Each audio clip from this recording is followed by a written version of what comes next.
My name is Venkatesh Mitrani. I have over 11.5 years experience and including like 9 years experience in database administration and like more than 6 years in the Aurora PostgreSQL, like PostgreSQL, AWS Aurora and Mm-hmm. DS and Aurora MySQL. So these places I have. Like currently I'm working with Tata Consulting Services Mm-hmm. where I'm supporting like Ameriprise Financial is my account.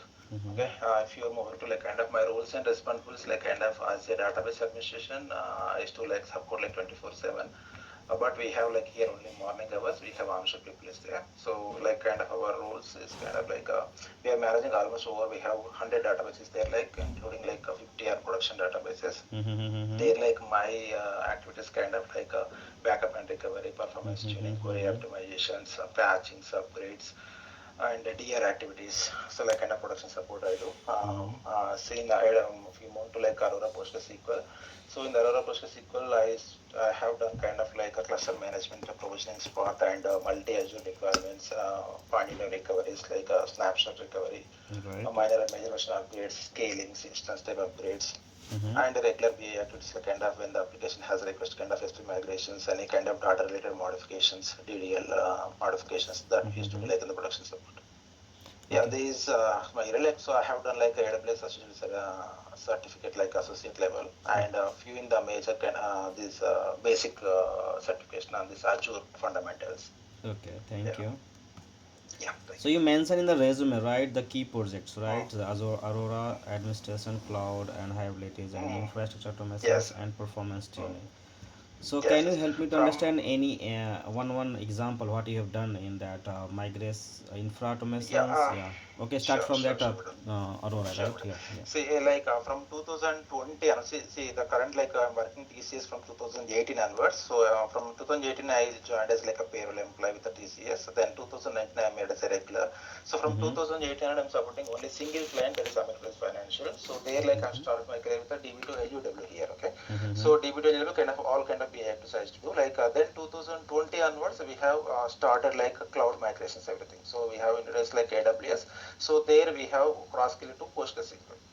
So the initial kind of like that, initially we have started this kind of provisioning through manually. So we have created the clusters, whatever the region clusters, standalone instances, we have done the manually part. So Mm-hmm. later we invented like cloud formation stacks. Okay, through Mm-hmm. cloud formation stacks, we have done the provisions, kind of whatever the main provision, build provision, subnet, security groups, like these kind of provisions we have done through cloud formation stack.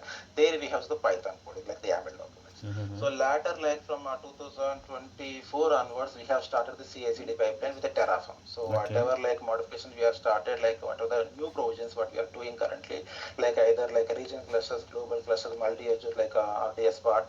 So everything we have started like Terraform. The main to the PostgreSQL. MySQL still we are in the cloud formation stuff, the manual only, but PostgreSQL we have introduced like CI/CD. So later, whatever we have created before with the cloud formations, that also we have imported through Terraform. Mm-hmm. Currently, like last 1 2 months, we have started with the kind of all major version updates. So we have started with like PostgreSQL from the 12th version onwards. So currently we are doing 16.8, 16.11 versions. Okay.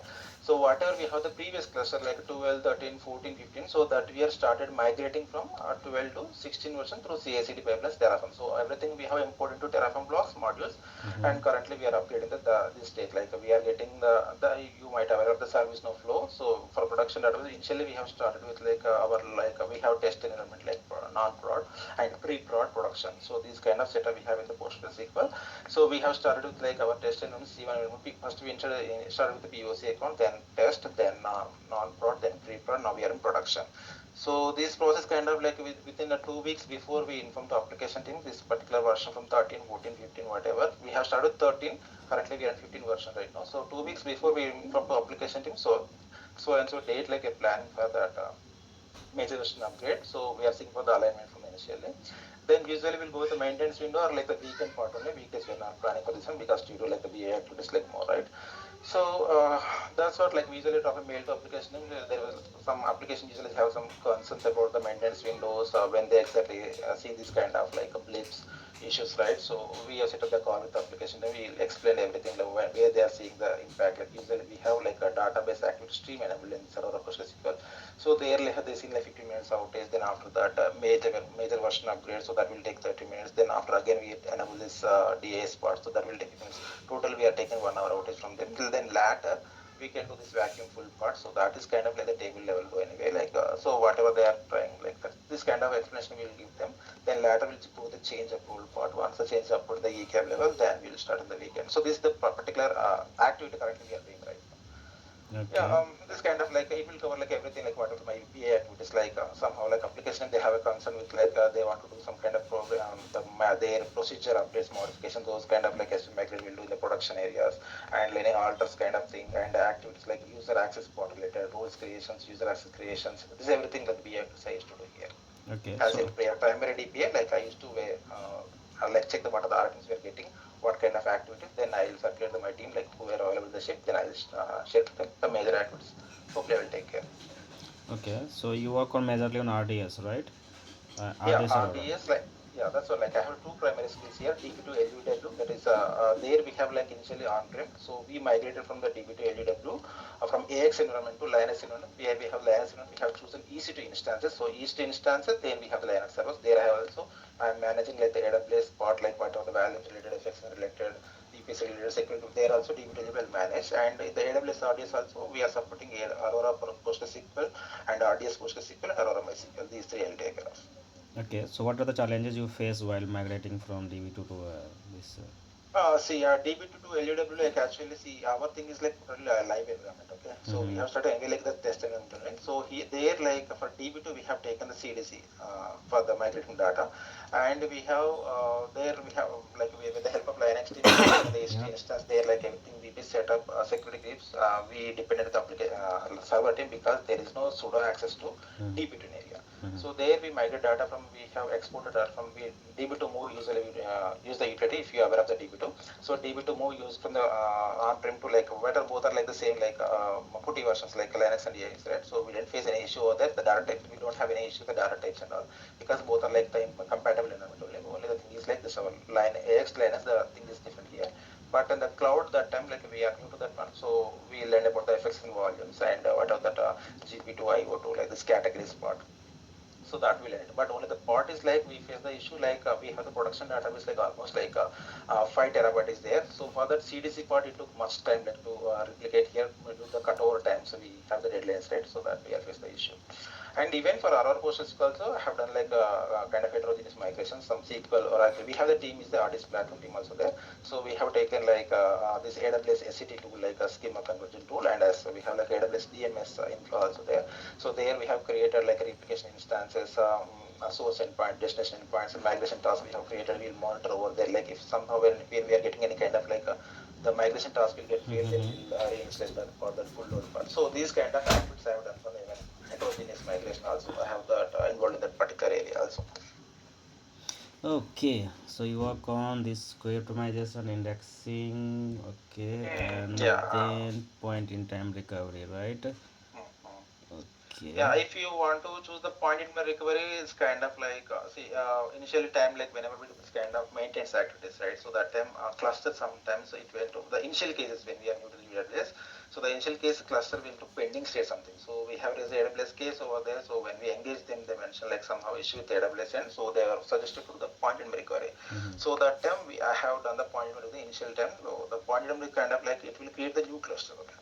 So it will create the new cluster with the same VPC range. We have anyway like a snapshot the scheduled whatever the system snapshot will be there. Like we have the digital 14 days. So we have get the like the recent time like when we are going to the restore card. So we have created the new cluster and we handle the application team like the endpoint details. So once their validations comes up good, then we rename it to that particular cluster to the old one, whatever the old existing is there, because due to this CNAME mapping and also they will face the issue with that endpoint. So that kind of factors I've done. Even the snapshot recovery also applications, their application they used to do migrate like upgrade their applications, right? So that time they will request us to do the take a snapshots. So we'll collect the snapshot as part of the RFC CETAs. So we'll collect it whenever they're facing some kind of issues, whatever they upgraded. If they are facing any kind of like compatibility issues, then they will ask us to do the snapshot recovery. So that time, whatever we have taken the snapshot, either system snapshot and whatever the manual snapshot. So with the snapshot, we can restore that particular cluster. The same way again, it will create the new cluster.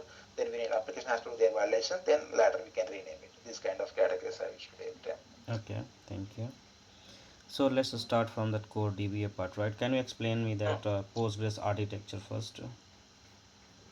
See here, like have like clusters, we have region clusters there and global clusters also there. Like okay, so the replication part, if application whenever they're requesting the provisioning thing, so we usually ask them like what kind of like they go if they were on a single region, single instance cluster, or like a single region multi instances or multi region multi clusters. So that's we used to ask. Usually Aurora provide like kind of we have multi region, three regions we used to support here. Here we have like US East one, Virginia, California, and Oregon. So the kind of like when we have the request from, so the way like we'll create that architecture, like the provisioning part that I'm saying that. So here like usually PostgreSQL is kind of like a WA category kind of right ahead a login here.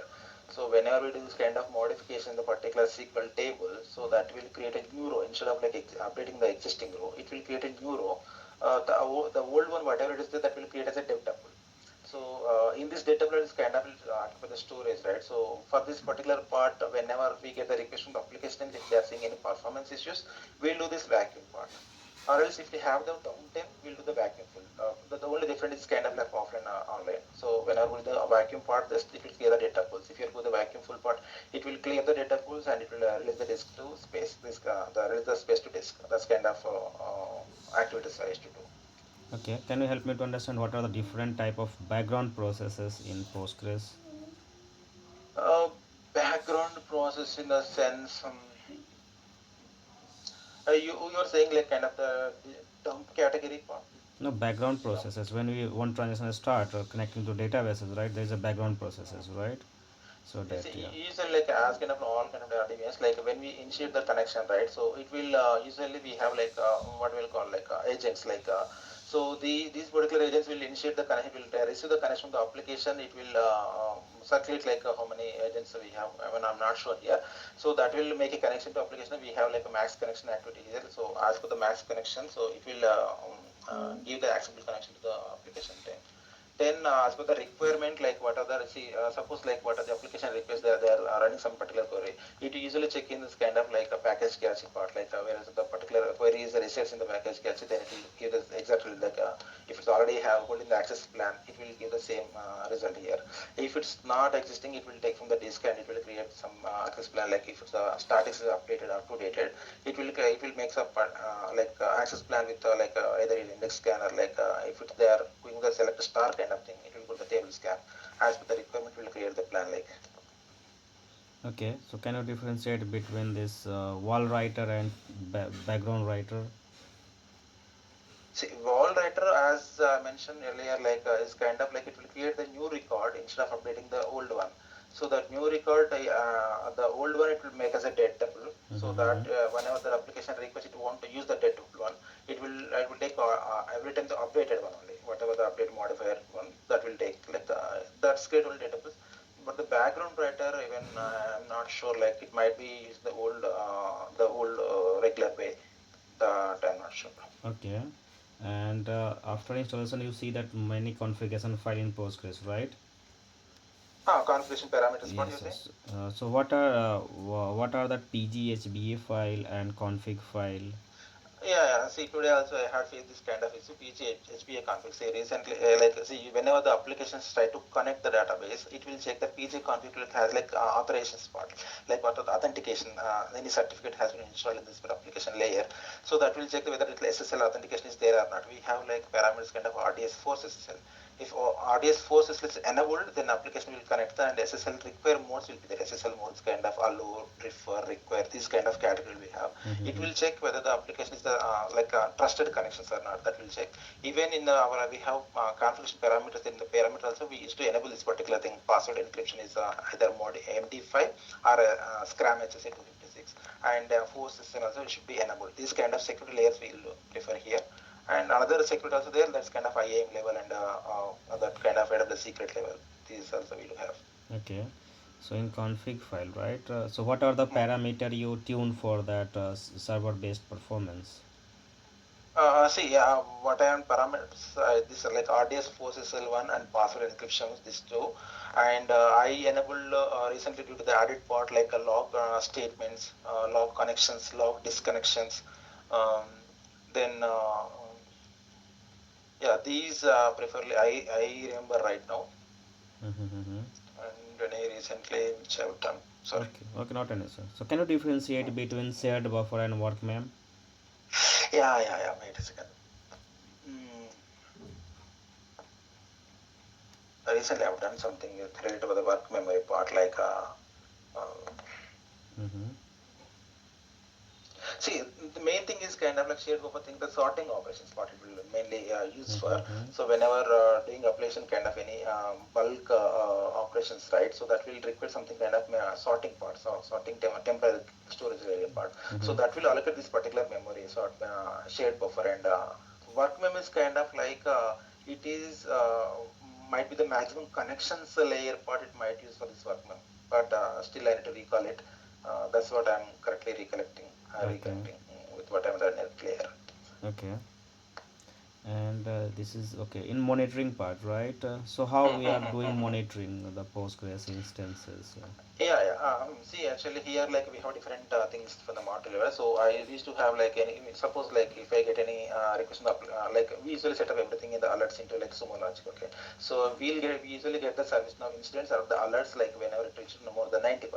So that time we used to check, we used to log in the AWS console. There we have the monitoring setup is there, like either I check like performance insights or CloudWatch insights, whatever you call, and monitoring CloudWatch monitoring also we can see like the CPU where how much it got spiked from the period of time I used to check there. So in the particular period of time in the performance itself, if you go over, like we can see like how many SQLs are running at this particular time. So how many SQLs are running, whether this is like a writer instance or reader instance, these particular things we used to check. If it's like a reader instance, it's like a writer transactions running in the writer instances, then we used to suggest to application like to balance the load, like you need to use the reader instance for the reader transactions. Whatever the writer transactions you have like kind of insert, delete, update, like you can use the writer instance, it will balance the load, so this it will come zero. And we suggest to avoid the select a star part thing also, this kind of thing. And like this kind of different scenario, like the performance issues, they will come the different scenario, like the instance size part, network latency, or they use, I used to want like this kind of log things, like when I have the performance issue or slow run queries. And if you go to the PG admin, we can have the PG start statements or PG activity, PG state activities there. So there we can check like the query has any kind of logs is there. If logs is there, again we can check the PG underscore logs also there also. Then we can check the application name in the particular two queries are blocking. Like if you want to release the session, we can kill the session using the PG terminate backend part. So that kind of activities also we used to check. And we usually everything every time like we'll do connect with the application teams, like whenever facing this kind of issues, we have the application BAU team as well. So they will share the screen like what kind of like query part they are using more joins or not, whatever they are using proper indexes. We can check in the particular query, like we can go the explain analyze, so it will show the like what exactly access plan is taking, is any index are missing, any index need to create, like any unnecessary thing is there, that will show over there. So as per the recommendation also, we can check the application behavior. So what exactly the approach we can do for the improve the performance part, or else the slow running queries also. These kind Okay. of activities I'll do in a daily basis. So for monitoring, have you enabled the other extension? See, recently I've seen, but I've done this, I've not done this part. We have like for see, if you go to the Aurora MySQL, we have like slow query logging, general logging, audit logging, these kind of monitoring logins they are enabled. And the PostgreSQL, we have the CloudWatch logging only. And the recently I've seen that DevOps Guru also they have recently enabled that part, but still I haven't checked that. So after that only the whatever the performance insight we used to check, that's converted to like a CloudWatch insight as a DB insight, database inside. There we are currently looking at all kind of queries and wait events and all everything in there. So Okay. and other than I didn't see any kind of new enablement in this database layer part. So, okay. So you see some wait events. So how do you approach that to avoid this? Yeah, these wait events we can check in the performance inside as well as like PG activity. In the PG activity, the queries will be there. Like if you go to the idle connections or active connections or any loggings. So with that loggings, we can check with the application team. So either they need to release this particular log that we can kill it. Like that we can show the wait events. But and the idle events we can check with the application team where these may have idle events, so that we can clear it off. Our applications they used to call the API calls, right? So there also we'll mention like you can do the frequent commits. So for that reattend of this connection, reconnections will be there, right? So that also we can check over there. Okay. So let's have one scenario in the monitoring part. Your manager is asking, right? Can you fetch a report or data, right, for ideal connections and ideal in transit or transaction? See, ideal connections again the PG activity, the state we can filter with ideal. So there we can fetch it to all the So ideal just connections. write a query here in the chat. Okay. A state, write a state and the count. Uh, Right? uh, I'm typing a just a minute. Ideal mm, and then ideal in transaction. Ideal in transaction. Okay. So you have to just fetch out these two columns and two rows, right? mm. So not sure. Like okay, let me Yep, yep. try. See, sorry. Yep, yeah, yes, okay. Sorry.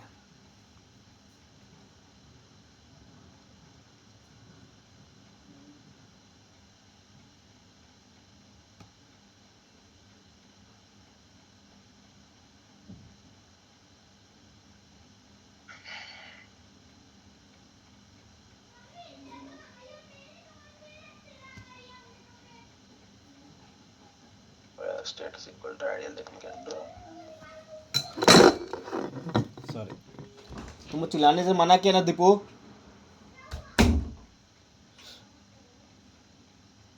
Want only like the two columns, right? Okay, Yeah, two okay. columns and two rows. Yes. Yeah, Yep. okay, Thank okay, you. got it. Mhm. Select state. So when you call function, right, you can be required to add group by, right? I think so. Group by also we can use it. See, the thing is like, see, when we introduce that Copilot, right? So whatever this kind of scenario, I'm checking the Copilot just like Last giving six, it seven to month, me. I'm hearing the same thing, right? Yeah, the problem is same, man. Actually, when we start with Copilot, right, we have lost all this kind of stuff. So basically, these But while, automations and copilot making DB lazy, basically, right? yeah, I agree. Because in the daily basis, so much thing we are using Copilot in particular environment. So. So But basically, I the skip minimum one things question we here, can right? remind like the what are the particular tables, what are the See, catalog tables will be little that bit we can cloud has create. made that DBA lazy because they are providing all the reports, right? So people are just stop writing the queries to fetch the Yes, reports, yes, right? man. Actually, And see, I have like taken few interviews. Like none of the guys asked for that coding part really. no, if you Everyone is not know asking the like, flow of the query, then how we are tune yes, the query, yes, yes, right? You yes, are not going to work exactly, as a exactly. senior DBA so long, right, or lifelong, right? Of course, You are of course, going of to course. be a database architecture. Maybe you go for the new Mm, scratch database designing and all, right? Then you have to mm. know how the query flow, right, and how we require that to Yeah, write the query and all, right? bro, I agree. Okay. Not an issue. Okay, so this is part of query, and then we're discussing all the parameters. So it is already simple done. Okay, next is can you explain the difference between table bloat and index bloat? See, usually bloat thing is kind of like index bloat, table bloat. Yep. See, bloat in the sense what I can recollect like see more than data whatever like we have. I want to frame it this one. Mm-hmm. It's kind of I can say like it's kind of overflow of the records like when we fetch some data, right? So that's an overflow of we can call it a bloat. Uh, that's what like I say table level index level means like we usually create like multiple links in the particular columns in the table layer, right? So there also we can, might be the bloat will be there, but not sure, man. I'm not getting this part. Okay, so Okay. can you help me to understand what are different type of indexes supported by Postgres? Okay. Maybe this standard index is part and composite index. See, Mm-hmm. there are different layer like I have the DB2 also, right? So there we have the cluster index is there, and so there. But in the PostgreSQL, I didn't check that much into it, but maybe standard indexes and composite index maybe having in the PostgreSQL. Okay, and what are the pages? Different type of pages in Postgres. So I think you need to explain that storage architecture of the Postgres. So you can answer these pages in that Postgres. See, actually, see, my role is currently totally like a move to AWS PowerShell, right? So it's kind of like totally on-prem. I'm not that much into work in that this tuning part, like especially. Mm-hmm. So that's why like I'm just lagging here, like these pages and while recording. While recording, okay, like we are doing the same thing, but the pages Mm-hmm. layer. Okay, but I have like knowledge in the different we have another skill primary DB, right? Like other DB there we have like the primary log, secondary logs, Yes, index logs, but like I think so. if you work, Postgres work as a OLTP and OLAP, right? So you need to Mm, know how that tune that queries, right? Because query is running hours and hours. Or if the okay. developer come to you, can you provide me the help? Because see, in the environment, department think that you go to the DB, you get an answer, right? And solution for that, Yep. right? So Yes, everyone yes, come yes. to blind to the database DB, right? They are asking that I'm facing some issue, can you help me out here, right? Okay. So maybe too many things need to be know, right? If you're Yeah. cloud or if you're the on-prem, that totally related to only see the RDS and CSQL, right? Or Mm-hmm. Azure SQL is totally different, right? But if you are going Yeah. working on EC2 instance, compute and manage instance or infra as a Mm. service, then you have to know about this all. How Okay. So in particular, this whatever the client here, right? So Mhm. how about like we are totally in the cloud or like we are managing the on-prem 100% in the processes? cloud, right? Okay. AWS and GCP, right? Mm. So So like global mainly like more than 1500 something Postgres instances, not a database. That's instance only. Okay. Okay, yeah, or more than 30 So DBs are working for the same, right? They have a migration yeah, team yeah. also. They have a DBMS team, run team, build team, right? So they Okay. have already segregated So all this the kind of traffic. we when here also you have like large setups there in the Yep, sense yep, like yep, as yep. we have like Hmm. we have like segregated like RDS platform team, RDS operation team, and RDS development team. These Hmm. three categories we will have here. Like So how comfortable in troubleshooting them? yeah, yeah, we are fine. Like see, whenever we get the issue on the application, right? They are saying something. Sometimes they are saying like we have the performance issues, cloaker issues. So we used to involve like every category. So we used to Mm-hmm. debug the particular thing. Like I'm fine with it, and I don't have any issues. Okay, Like okay, we okay. debug all those things. So let's have one scenario, right? Pager duty alert sent, right? And it is saying that PG SQL underscore log, right? It is about 95% full, right? 94 point something, right? So you see that alert and then how you react or how we proceed for this troubleshooting and avoid this alert in the future. See, these kind of storage layer when we are moving to AWS, it's kind of like a distributed compute storage, like everything from the instances type. Like if you are using kind of medium instances, then we have an issue. Like see, suppose application they are doing some bulk like like there are more loads and there are more transactions. We used to Mm-hmm. suggest to in update that upgrade the instance type here. Like we are not manually doing any kind of storage capacity increase. So from suppose like the global person they are using kind of RCC loss, then we'll suggest to like RCC X loss. In Mm-hmm. these things I used to suggest. Okay. Any Okay, CPU related and freeable memory part, like we used to suggest this kind of thing. and in troubleshooting part, right? I think very common we see, right? Postgres refuse to provide connection to the new connections, right? To the database. Then what you will do?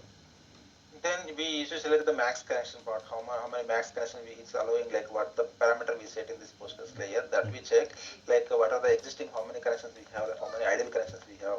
So those things we can check and we can clean up like a few other connections. Then again the connection will be connect will be like acceptable. Okay, and if you get an alert that is CPU spike about 100%, then what you Yeah, do? yeah.